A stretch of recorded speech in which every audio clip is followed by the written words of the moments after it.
ప్రజా సమస్యల మీద మాత్రం ఈ యొక్క 2014 నుంచి 24 వరకు శాసన మండలిలో ఎవరూ మాట్లాడలేదు. ఇవాళ నేను కొన్ని ఇవి చెప్తాను వాసుదేవ్ గారు. మెడికల్ కాలేజెస్ ప్రైవేట్ పరం చేస్తున్నారు, పోర్ట్స్ని ప్రైవేట్ పరం చేస్తున్నారు. ఇవాళ అవుట్ సోర్సింగ్ వాళ్ళకి ఉద్యోగాల గురించి మాట్లాడటం లేదు. ఆ తర్వాత ఇవాళ వచ్చే నిరుద్యోగం గురించి మాట్లాడటం లేదు. వీటి గురించి ప్రభుత్వానికి దృష్టికి తీసుకెళ్లటమే జరగట్లేదు. నేను ప్రశ్నించమని కూడా ఒక నిమిషం, ఆ ఫోటో చూస్తున్నారు కదా మీరు అప్పుడు ప్రజారాజ్యంలో అన్నయ్య గారు ఆహ్వానిస్తే తమ్ముడు గారికి కండువా కప్పారు కదా. సో అన్నయ్య గారు ఆహ్వానించలేదండి, అన్నయ్య గారి పార్టీలో చేరాను. అన్నయ్య గారి పార్టీలో చేరాను, కండువా కప్పింది మాత్రం పవన్ కళ్యాణ్ గారి. అందుకే నేను చెప్తున్నా కదా, అప్పుడు పవన్ కళ్యాణ్ గారు నాతో ఒక 2 minutes మాట్లాడినప్పుడు నాకు చాలా ఇదేసింది. చాలా అంటే చిరంజీవి గారితో చాలాసార్లు మాట్లాడాను, కానీ పవన్ కళ్యాణ్ గారితో మాత్రం మాట్లాడినప్పుడు ఆయనలో లోపలైతే ఒక తపన నాకు కనిపించింది. అదే ఇవాళ రోజున కూడా నేను చూస్తున్నా. ఆ తపనలో ఆయనకి ఎంతసేపటికి కూడా సామాజికంగా సమాజం మీద మాట్లాడాలి, లేకపోతే ఏదో చేయాలి అనేటువంటిది మనం చూస్తూనే ఉన్నాం. అందువలన నాకు తెలిసినంత వరకు మీరు ఆ ఫోటో ఇప్పుడు మీకు ఎట్లా వచ్చిందో నాకైతే తెలియదు, కానీ చాలా బాగానే చూపించారు, అది కరెక్టే. నేను ప్రజారాజ్యంలో చేరితే కండువా కప్పాల్సింది చిరంజీవి గారు, అయితే కండువా కప్పింది పవన్ కళ్యాణ్ గారు. అది మాత్రం అన్నదమ్ములు ఇద్దరితో మీకు అనుబంధం ఉంది, మీకు ఎవరితో లేదు సార్? ఇంకా చెప్పండి. ఒక మాయావతి గారితో లేదనుకుంటా. చంద్రబాబు గారితో కూడా అనుబంధం ఉంది. నేను మొన్ననే ఒక టీవీ ఛానల్లో చెప్పా, నేను ఎక్కడికో ఇతర రాష్ట్రం వెళ్తే ఆయన పేరు చెప్పా, రైల్వే స్టేషన్లో నాకు టికెట్ దొరికింది, ఎక్కాను, ఆ చలిలో అని చెప్పానని కూడా చెప్పాను.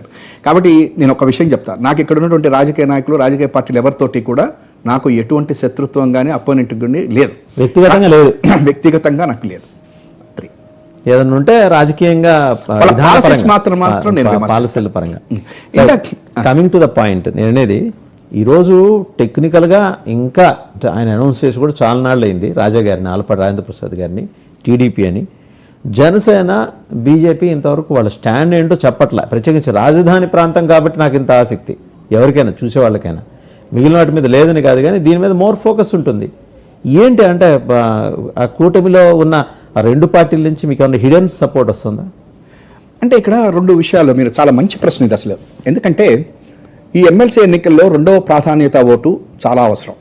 ఈ 2వ ప్రాధాన్యత ఓటు ఇవాళ రోజున నాకు తెలిసినంత వరకు, నాకు ఉన్నంత వరకు ఇవాళ తెలుగుదేశం పార్టీ మన లక్ష్మణరావు గారికి వేసే అవకాశం ఉండకపోవచ్చు. ఎందుకు నేను చెప్పంటే, ఆయన ఏ రోజున కూడా తెలుగుదేశం పార్టీ ఆ టైంలో 5 సంవత్సరాలు జగన్ గారి సమయంలో ఆయన ఎప్పుడు కూడా ప్రభుత్వాన్ని విమర్శించినట్టుగా కూడా కనిపించలేదు. ఆయన అప్పుడు తెలుగుదేశం వాళ్ళని విమర్శించలేదు, ఆయన అప్పుడు అంతకుముందు ఉన్నప్పుడు కూడా. అందుకనే తెలుగుదేశం పార్టీ వాళ్ళని ఆయన విమర్శించలేదు. తర్వాత అధికారంలోకి వచ్చిన మా పార్టీని కూడా, ఆ రోజున మా పార్టీ, ఇవాళ నేను స్వతంత్రుడిని, అందులో అనుమానం ఏమీ వద్దు. నాకు ఏ రాజకీయ పార్టీతోటి ఎటువంటి సంబంధాన్ని నేను పెట్టుకోదలుచుకోలేదు. కానీ వాళ్ళ ఓట్లు మాత్రం నాకు కావాలి. అందరి పార్టీలు నన్ను వాడిగా చూసి నన్ను గెలిపించమని కూడా కోరుతున్నా. కాబట్టి లక్ష్మణరావు గారు ఆ రోజున ఏ రోజున కూడా ఆయన పెద్దగా మాట్లాడింది లేదు.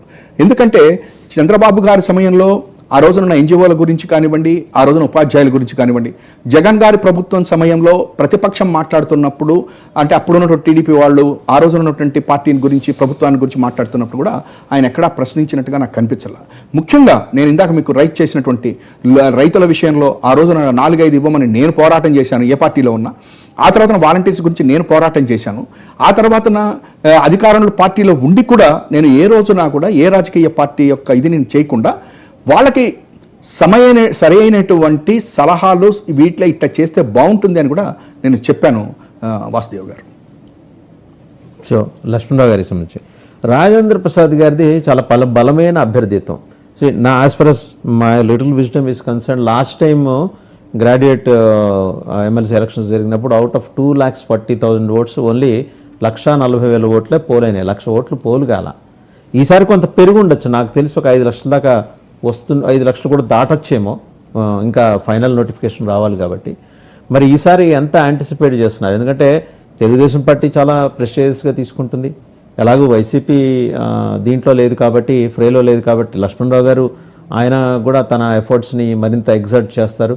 ఆయనకి 2 సార్లు అనుభవం ఉంది కాబట్టి, ప్లస్ ఆయన క్యాడర్స్, సిపిఎం క్యాడర్స్ సంగతి తెలుసు కదా, వాళ్ళు చాలా ఆత్మహత్యల మాదిరి పనిచేస్తారు వాళ్ళు, సిపిఎం కానీ ఇటు బీజేపీ కానీ. వాళ్ళ స్టాండ్ తీసుకుని దానికి కట్టుబడి ఉంటారు. మరి మీకంటూ ఇండిపెండెంట్గా రంగంలో దిగారు, మీరు ద్వితీయ ప్రాధాన్యత ఓటు మీద ఎక్కువ బ్యాంక్ అయినట్టు కనిపిస్తుంది నాకు. ఇక్కడ 2 విషయాలండి. ముగ్గురికి కూడా మీరు ఫస్ట్ ఆలపాటి రాజేంద్ర ప్రసాద్ గారి గురించి చెప్పారు. నేను ఇందాకనే చెప్పాను, ఈజ్ మంచి ఇది ఉన్నటువంటి నాయకుడు. తెలుగుదేశం పార్టీ ఎంత కష్టపడి ఎంత చేసినప్పటికీ కూడా ఈ 4-5 monthsలో తెలిసో తెలియకో కొంత వ్యతిరేకతని మూడకట్టుకున్న మాట వాస్తవం. అది లక్ష్మణరావు గారికి వేస్తారా, నాకు వేస్తారా అనేటువంటిది నెంబర్ 1. ఎందుకంటే మొదటి ప్రాధాన్యత ఓటు నాకే ఎక్కువ అవకాశం ఉంటుంది అని నేను ఎందుకు అనుకుంటున్నానంటే, ఇప్పటి వరకు 5 సంవత్సరాల పాటు ప్రభుత్వాలు ఏం చేసినాయి, అంతకుముందు 2014 నుంచి 19 వరకు చంద్రబాబు గారి యొక్క పార్టీని గురించి వాళ్ళు చేస్తున్నటువంటి విషయాలలో ఉన్నటువంటి లోటుపాట్లని వినిపించి ప్రజల్లో గళాన్ని తీసుకెళ్లినటువంటి వ్యక్తిని నేను. కాబట్టి ఇవాళ తెలుగుదేశం పార్టీలో మీద ఉన్న వ్యతిరేకత ఉన్న వాళ్ళైనా లేదా తెలుగుదేశం పార్టీని అభిమానించే వాళ్ళకు కూడా నేను అభిమానిని. ఎందుకని నేను చెప్పానంటే, నేను ఏ రోజున కూడా ఒక పార్టీ యొక్క పాలసీస్ని విమర్శించానే తప్ప వ్యక్తుల్ని విమర్శించాల. చంద్రబాబు గారిని గౌరవంగానే చూసాం, నెంబర్ 1. నెంబర్ 2, లక్ష్మణరావు గారు వచ్చేసరికల్లా 2 సార్లు గెలిచినప్పటికీ కూడా ఆయన ఉపాధ్యాయుల విషయంలో కానివ్వండి, లేకపోతే గ్రాడ్యుయేట్స్ విషయంలో కానివ్వండి, ఆయన మాట్లాడింది చాలా తక్కువ. అసలు శాసన మండలిలో ఆయన వేసిన క్వశ్చన్స్ తక్కువ అని చెప్పని నేను అనుకుంటున్నాను. Subject to correction, to due respect. ఇంకొకటి కూడా ఏంటంటే, ఆయన ఎంతసేపటికి కూడా నరేంద్ర మోడీ గారో లేకపోతే కేంద్ర ప్రభుత్వం వాళ్ళ గురించి మాట్లాడతారే తప్ప ఆంధ్రప్రదేశ్లో ఉన్నటువంటి సమస్యల మీద మాట్లాడలేదు.